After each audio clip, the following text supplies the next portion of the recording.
Hey guys, Zack here, and welcome back to another action figure review, and today we'll be taking a look at the SH Figuarts Ultraman. Now, this character comes from the 1966 series Ultraman, which I do really like Ultraman, like the series. I think it goes on for a little too long, but, still though, I do think that the original Ultraman is a very enjoyable show. Now, this figure, I've actually had this figure for a while now. I've had this guy since, like, March. And I've been meaning to like review them and all, but I don't know. I've just been putting it off lately. So yeah, I mean, I know it's like the end of July now, but still, like, I don't know why I've been holding it off. But yeah, as of me recording this video, I still have only seen the original Ultraman and Ultraman Tiga. I mean, I've seen Shin Ultraman too, which is a great movie. I'll talk about that when I get the Blu-ray, but still, yeah, I've only seen those two Ultraman shows. I do plan on more. I do plan on watching, I do plan on like expanding my horizons, in fact, next month I plan on checking out Ultra Q. Uh, Sometime in November, I plan on checking out Ultraman the Next, and I also plan on checking out Ultra 7 towards the end of the year. So yeah, I do plan on like checking out more Ultraman stuff, but for right now, I have only seen, well, as far as the shows go, I have only seen the original Ultraman and Ultraman Tiga. So yeah. Anyway, I've just been rambling on for far too long now. Let's just get right into this. Like usual, to start this review, we'll take a look at the paint. And the painting on this figure looks very nice, so let's take a closer look. So, about like 99% of the parts on this figure is like cast in this like reddish coloration, which does look good to the show, and of course a lot of it is painted over with this really nice metallic silver. Again, it looks very spot on to what we see in the original Ultraman. There are some spots on this figure, like on the arm here, where it's very minor, but like some of the silver does kind of bleed onto the red here, which again, very minor. Like you probably can't even notice that, but it's one of those things where like you have to squint. So it's like not the end of the world whatsoever. So yeah, the metallic silver here I think looks very good.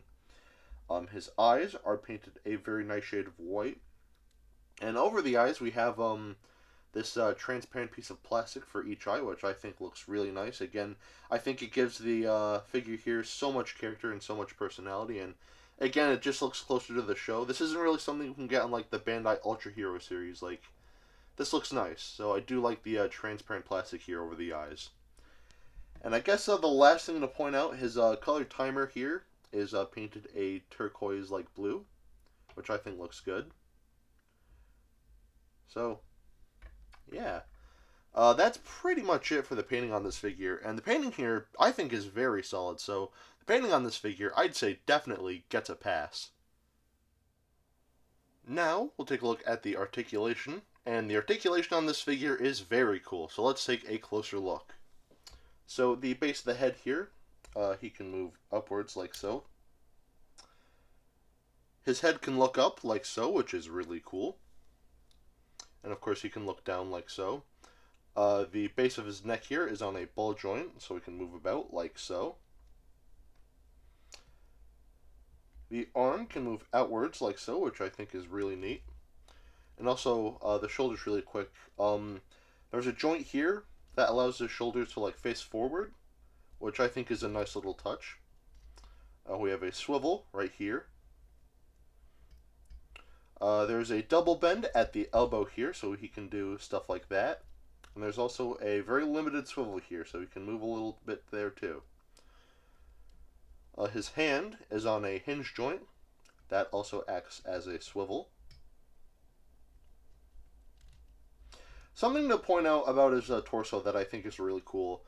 These three pieces here are made of like this rubbery material, which makes it way easier to pose this guy than it would be if this was like a harder material. So this is appreciated, but basically the underside of his chest here is on a ball joint, and the base of his waist here is on a ball joint as well. Ultraman can kick forward like so, and he can kick backward like so. There's a double bend in the knees here. The feet are on swivels,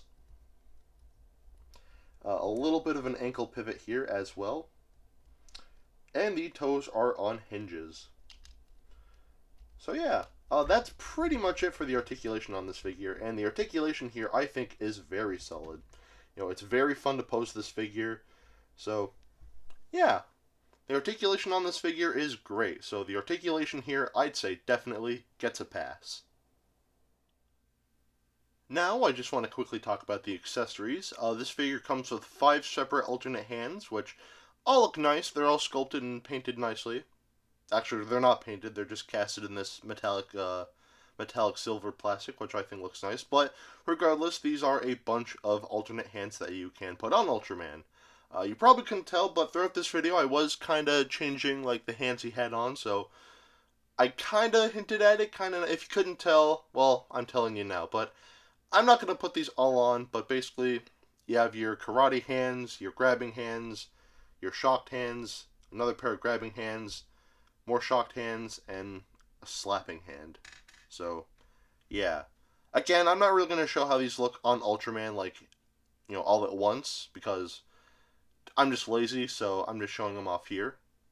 We have another alternate handpiece that makes him look like he's about to throw this disc. I forget what this is called exactly, but basically he kind of like throws it like a frisbee and something disc. I know like this move has like disc in the name, but I completely forgot. But basically that is he has an alternate hand to make it look like he's about to throw this disc move here.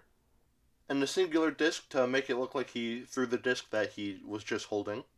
We also have another alternate handpiece that makes him fire his Specium Ray, which I wish was more of a bluish color, but still, I think that this looks really cool. One last accessory I'd like to point out is this ultimate color timer. Of course, in the show, when he's like low on energy, his color timer starts blinking red, and of course this piece is to replicate that. So, yeah, I think this is also a very cool, cool little accessory to have with this figure, and that's pretty much it for the accessories, and this guy comes with a lot of them, so again, we have a really nice amount of accessories here. Now, we'll take a look at the sculpt, and the sculpting on this figure I think looks very nice. This is pretty much one-to-one Ultraman from the original Ultraman series. You know, I think all the proportions look good, nothing looks too out of place, and overall the sculpting here just looks really nice. I've used this analogy before, but it almost feels like the suit just walked off my screen and just is on my desk right now. Like, the sculpting here is absolutely amazing, and again, pretty one-to-one or pretty much one-to-one to what we see in the original Ultraman. So, yeah, the sculpting on this figure is great, so the sculpting here, I'd say, definitely gets a pass. Now, we'll take a look at the detailing, and the detailing on this figure I think looks really nice. Taking a quick look at the head here, we can see there's a lot of really nice detailing here. The head is very smooth and is, again, sculpted very nicely. The mouth here and the ears have a lot of really nice detailing as well. Very, very alien-like. I mean, obviously Ultraman is an alien, but still, just a lot of really nice detailing on the head here. And his eyes here also have a lot of really nice detailing here as well. Like these little glass bits here. The torso on this figure I think looks really nice, detail-wise, because, and even on like the shoulders here too, but a lot of parts, like, they're not smooth to make this look like an actual alien. They're actually like, a lot of like wrinkles and like folds, and like the torso here, like you can see it like really in the shoulders here to give it that like guy in a suit feel, and I think that just gives this figure so much more personality. So, yeah, again, just a lot of really nice creases and wrinkles like in the arms here. And like in the torso here especially, it just looks really nice. Going to the legs here again, some more just nice looking detailing. Everything here is very smooth, which again looks good. Again, we have some more wrinkles and creases at the feet here. And yeah, that's pretty much it for the detailing on this figure. The detailing on this figure looks very nice. Again, I really love that like sort of like suit feel with all like the creases and wrinkles. Again, it just gives this figure so much more personality. So, yeah. The detailing on this figure I think is very nice. So the detailing here I'd say definitely gets a pass. Now we'll do some size comparisons. Here we have the Bandai Movie Monster Series Shin Ultraman.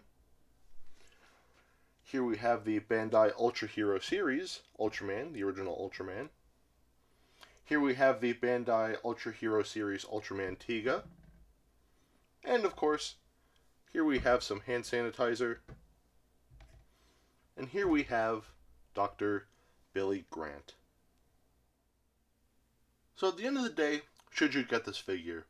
I'd say yes. Not only do I think this figure looks great, but you know, the painting is great, the sculpting, the detailing, all of that's great, but this guy has a lot of, like, really cool accessories, and even, like, the articulation on this figure is just really cool. Like, this guy, he is just such a blast to pose. He is just, this is a great figure, and I definitely recommend that you pick him up.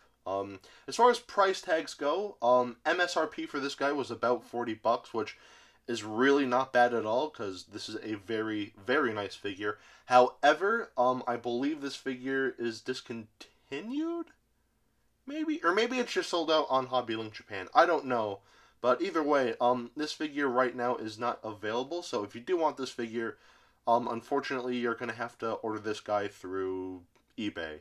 So you're gonna have to pay aftermarket prices. I don't know how much this guy is like aftermarket prices, but I'm assuming around like $90, which not cheap, but it's better than paying like hundreds of dollars. So yeah, if you do want this guy, you're gonna have to pay the $90, you know, for aftermarket prices. But unless this guy's available somewhere else that I'm just not aware of, definitely try checking other places. But as far as like Hobby Link Japan goes, yeah, this guy I don't think you can order from there anymore, at least at the moment. So yeah, either wait, or if you can't wait, then pay the $90 on eBay. So yeah, and again, like, I've had this guy since March, so again, I'm sorry for holding this review off. Like, you know, obviously, like, you know, like, I still think Ultraman is cool. I still like Ultraman, you know, and I do plan on checking out more Ultraman stuff, but I don't know why. I've just been kind of holding this review off. I don't know why, but I'm getting to them now, and I also have, like, you know, other Ultraman figures that I'm gonna review this, these next couple weeks, so yeah, definitely look forward to that, but I digress. Anyway, that is it for today. Have a great rest of your week, and I will see you in the next video. Peace, Zack out.